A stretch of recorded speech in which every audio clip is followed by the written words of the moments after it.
Oh, Ryan Gauld, he's finally had the nod.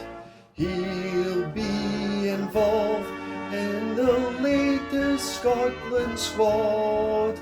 Will he get a game though, eh? Will he get the... Will he though? Will he get a game? Well, only the perfect Scotland manager would know. And who is the perfect Scotland manager, you're asking? Well, it's Steve Clarke, the guy who masterminded the massacre of Munich. He's very, very calm. He knows what he wants to do. He doesn't get too worried when we get beat, and he doesn't get too carried away when we win. So he's the perfect Scottish manager. So that sycophant you just saw is Mike Mulroney, president of the Scottish Football Association, the SFA. He made that comment after we got hammered 5-1 from Germany. After. I mean, I think the only SFA that guy should be president of is sweet fuck all. So basically, the Scotland national team took the equivalent of a shotgun blast to the face, and Mike Mulroney was like, perfect. Now, some Scotland fans want Clarke out the door yesterday, right? But it's not going to happen. As you just heard, Clarke's boss, Mike Mulroney, or Eminem, thinks that he's the perfect Scottish football manager. Right? Forget Jock Stein and Jim McLean, and who the hell are Matt Busby or Bill Shankly or Alex Ferguson? Who is Alex Ferguson?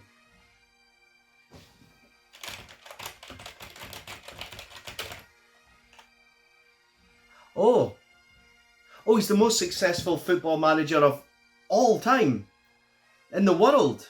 Really? 49 trophies. Anyway, he's no Steve Clarke, alright? Who will fortunately be in charge for the Nations League and World Cup qualifying campaigns. So just sit down and buckle up. So, Ryan Gauld getting into the Scotland squad has been pretty divisive amongst fans. Scotland fans are either quite excited about what he might bring, or absolutely dead against him being involved.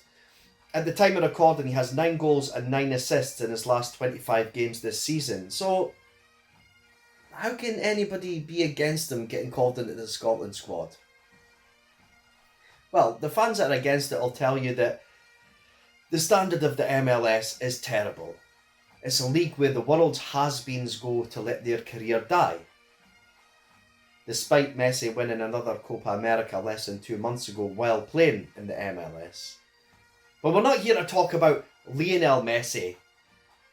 We're here to talk about the Scottish Messi.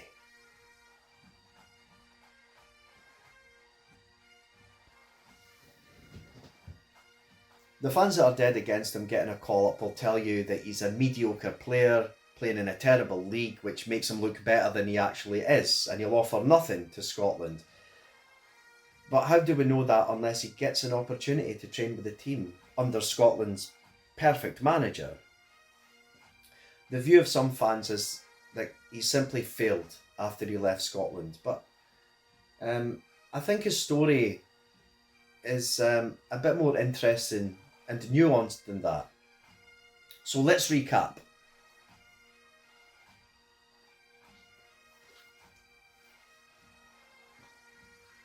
So Gauld started off at Dundee United, and he made his debut on the last day of the 2011-12 season at the age of 16. At the time, the manager of United was Peter Houston, who had enjoyed success initially with the club, but here we were a couple of years on, and the focus of the club was more geared towards trying to reduce debt and making cutbacks. Now, under Houston, the club managed to reduce its debt by £2 million, which is a lot for a Scottish club. But it wasn't enough for Stephen Thompson, the owner of Dundee United. This meant that Houston's budget was continually being slashed, which was quite frustrating for him. Now, we all understand that with a reduction in the playing budget, inevitably comes a reduction in the standard of player that any club can attract. But it doesn't come with a reduction in fans' expectation. Under Houston, the club went from finishing third in the league and winning the Scottish Cup to finishing fourth the following season with a few grumblings, and the fans were starting to get on his back because they could see that the club wasn't going in the direction that they wanted to. By the midway point of the following season, Houston was gone. The club had offered him a new contract, but with reduced terms, in line with the reductions that they were making, and Houston didn't want to accept the pay cut, so both parties agreed to part ways by mutual consent in January 2013. So along comes Jackie McNamara. He managed to guide the team to a respectable 6th place finish. And Gauld had started to get a bit of game time, so under McNamara, by the end of the season, the 17-year-old had racked up 10 appearances. But it was the following season, 2013-14, that Gauld would be unleashed. See, McNamara was the manager of Partick Thistle before he went to Dundee United, and he'd gained a reputation for playing exciting, attacking football. And he looked to bring that ideology with him.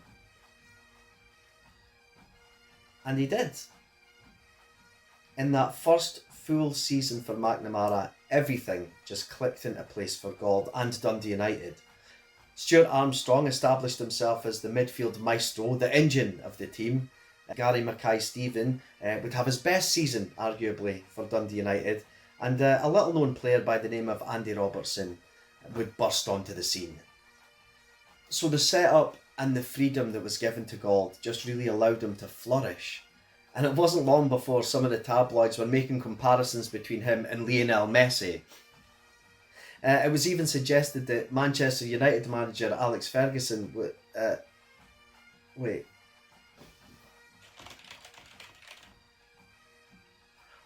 It was even suggested that Manchester United manager David Moyes might come and scout him personally. So by the end of his season in 2013-14, Gauld had helped United to a 4th place finish in the league, and he even was involved in the Scottish Cup final, which United lost to Celtic. And then that summer, Gauld signed a 6-year contract with Sporting Club. He signed for a fee of about £3 million, and Sporting Club slapped a €60 million release fee clause in his contract, just to really pile the pressure onto him. He went straight into Sporting's B team, where he made 26 appearances across the course of that season, but he also made his debut for the first team. He played 5 times for the first team that season, twice in the league and 3 times in the cup. He scored twice in the cup, in fact. I think he got man of the match in one of those games. So he'd made a good start, and he seemed to be settling in well into Portuguese life. And he just continued on that development. In the second season, he'd cemented his place as an integral part of the B team. I think he played in all of their games. He played like 38 games and scored 5 from midfield. So, perfect. The next season is where things started to go a wee bit wrong for him. Sporting decided that the next part of his development would involve loaning him out to a fellow top-tier team. Okay. Vitória de Setúbal. Henceforth, I'll refer to them as Vitória.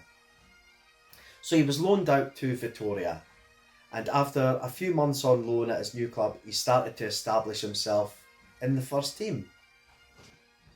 So this is where things get a bit interesting. In the first half of the season, Vitória played against Sporting in a Portuguese Cup game. And Vitória were given special permission to play Gauld against his parent club. I don't think I've ever heard about that happening before. Anyway, they did play Gauld, but Sporting went on to win the game 1-0, and the Sporting manager at the time, Jorge Jesus, complimented Gauld's performance. And in fact, off the back of it, Jesus agreed to an extension of Gauld's loan to Vitória for the remainder of the season. So added an extra 6 months onto his loan because he was pleased with the development. But there was drama to come.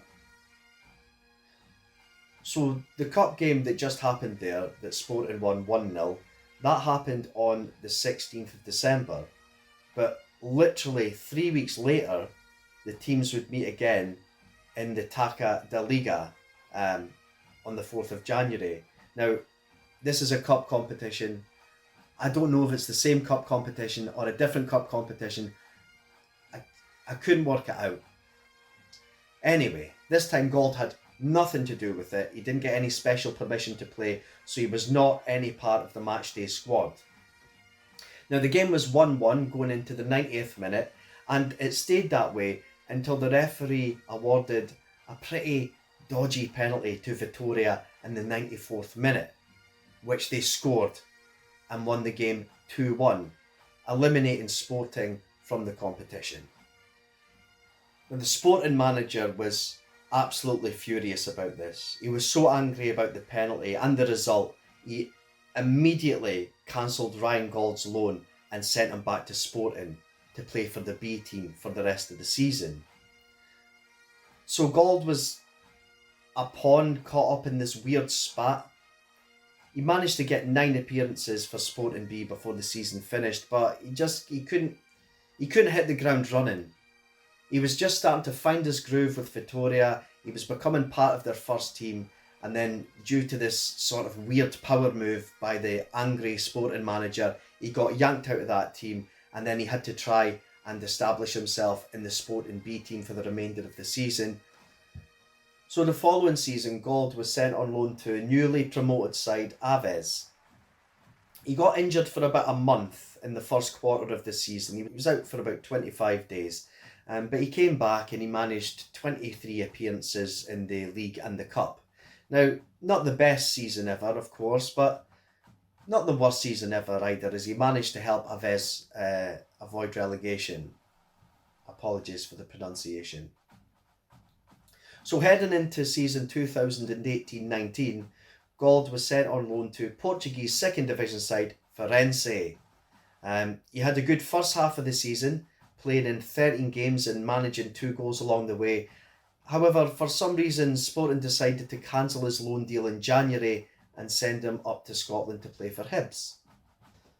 Now, for those who don't want Gauld to be a part of the current setup, they'll point to his disastrous time at Hibs as evidence that he can't cut it and he's not capable of pulling on a Scotland shirt and giving a performance. And look, there's absolutely no denying that Gauld had an absolutely terrible 6-month loan spell at Hibs. But the reason he had such a terrible time was because he was hampered with hamstring injuries throughout.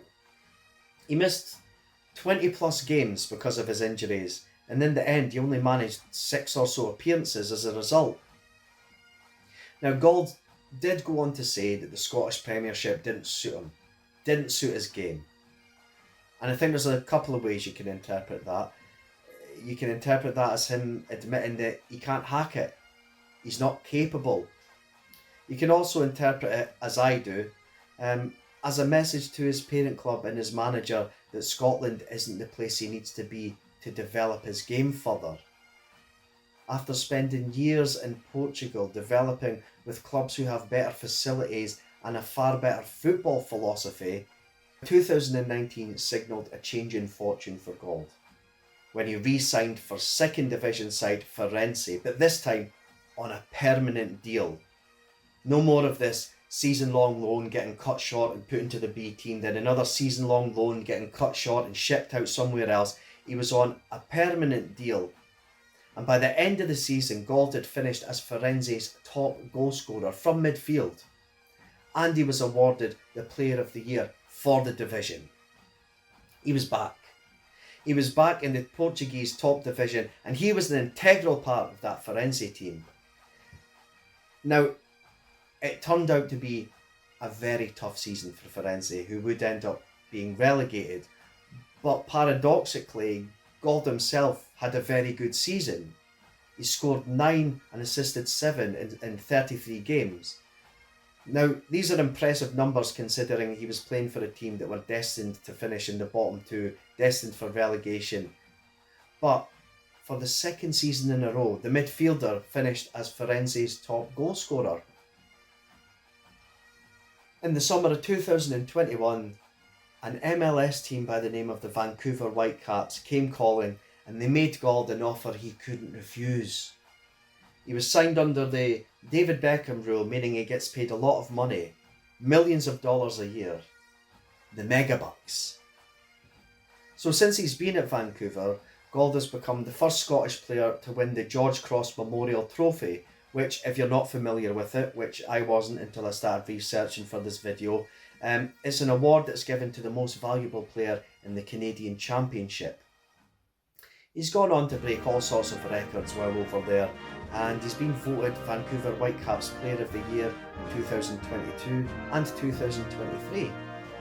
In early 2024, he signed a lucrative new contract which nets him about $2.8 million a year, the megabucks. And he was also awarded the Whitecaps captaincy. And with all that said, that is the end of the recap.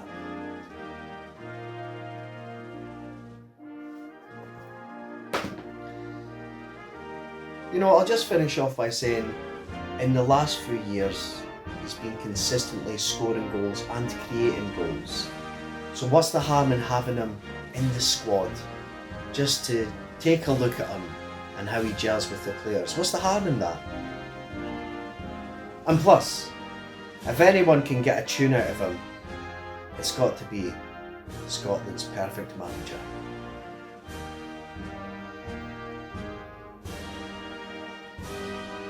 I've spent so much time talking about Gauld, I don't think I'll have time to preview the rest of the team. Just need to do that next time.